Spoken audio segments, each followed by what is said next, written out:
مولاي صل وسلم دائما أبدا على حبيبك خير الخلق كلهم.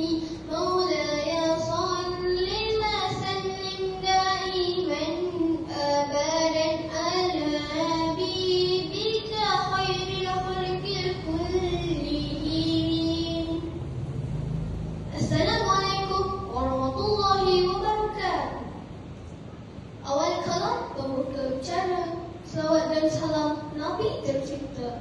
Bertemu kita di pertandingan bercerita, mari kita hayati bersama.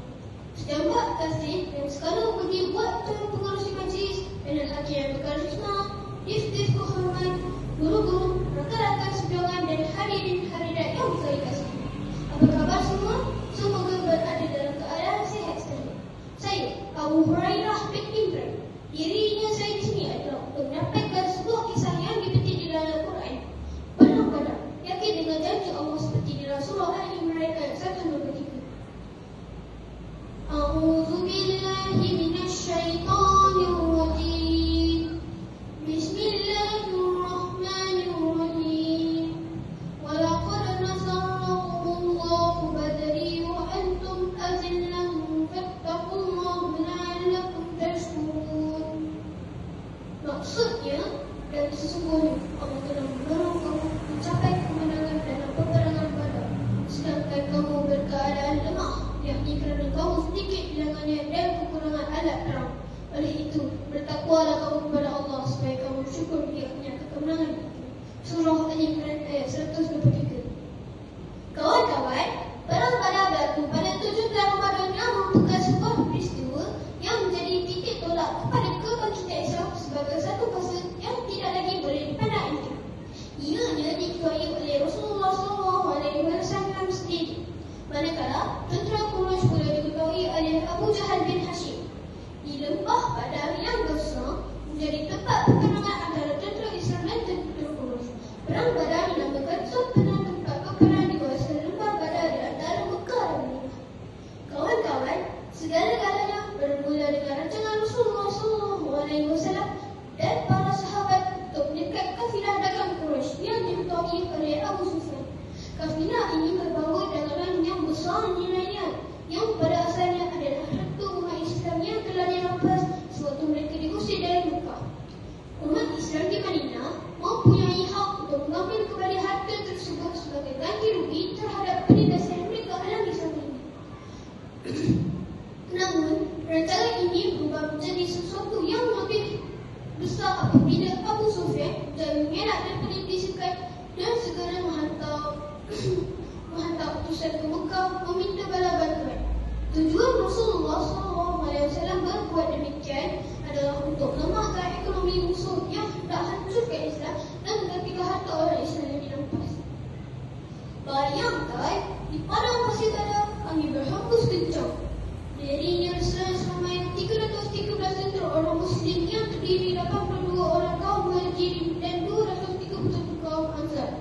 Di depan mereka, pasukan Quraisy lebih dari 1,000 orang, lengkap dengan pedang, baju besi dan kuda perang. Dalam pandangan mereka terdapat tokoh-tokoh besar seperti Abu Jahal, Utbah bin Rabi'ah dan Syaibah bin Rabi'ah yang merupakan antara pemimpin utama yang menentang Rasulullah SAW sejak awal dakwahnya di Mekah. Sedangkan kaum muslimin hanya beberapa pedang dan iman.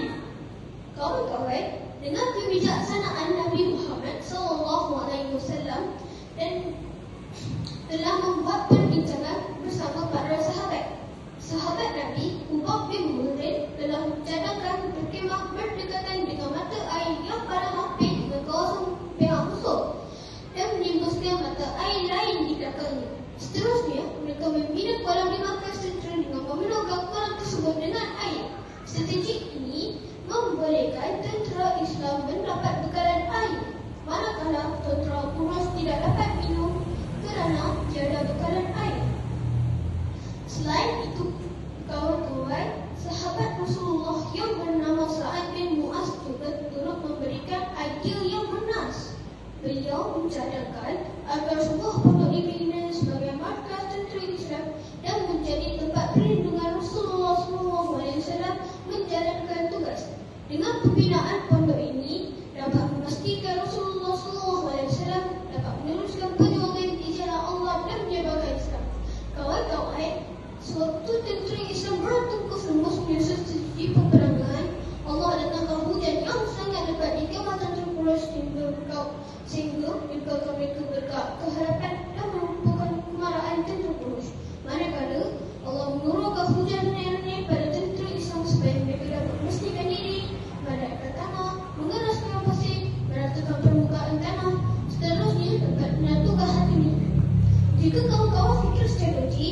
sudah pasti pasukan Quraisy menang kan? Tapi kawan-kawan, Allah menunjukkan kuasa Dia yang maha besar jadikan perang ini bukan sekadar pertempuran musuh, tapi sekadar bukti nyata bahawa pertolongan Allah itu benar.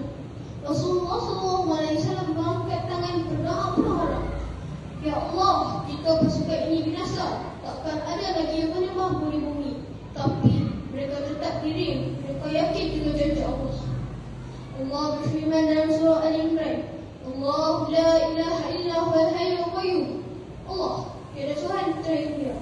Dia yang maha hidup dan terus menerus menguruskan makhluk. Kawan-kawan, Allah datang mematukan janjinya dengan menurunkan 1000 tentera daripada kalangan para malaikat datang bagi mereka risau. Dan aku suruh bergetar, pasukan Quraisy porak-porik dan kaum muslimin menang.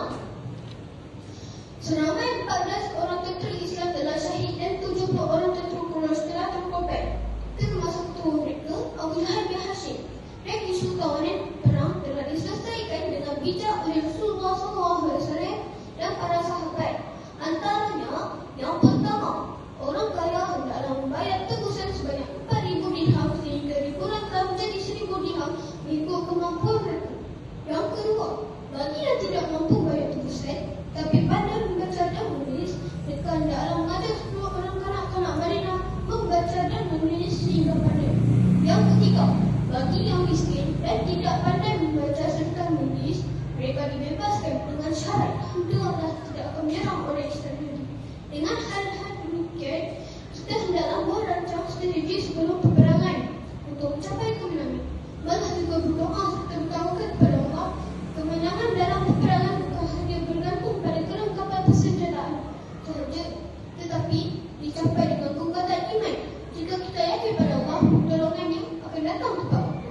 Itulah kisah pengajaran yang yang kita dapat ambil dari kisah ini. Sebelum titik bertemu noktah, terimalah serangkap pantun dari sini. Tetap bersemangat, kuku wasilah dakwah disampaikan ke anggungan Islam.